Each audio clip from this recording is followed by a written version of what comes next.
Baksana. Şu çalışmaya bakar mısın? Ya, hayır, medeniyet o kadar çokmuş ki her yerde tiyatro var. Evet. Tiyatro demek kültür demek.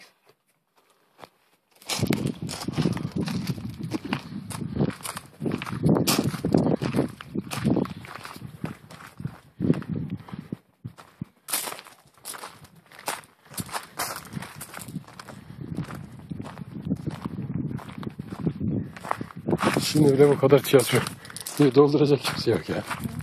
Amin.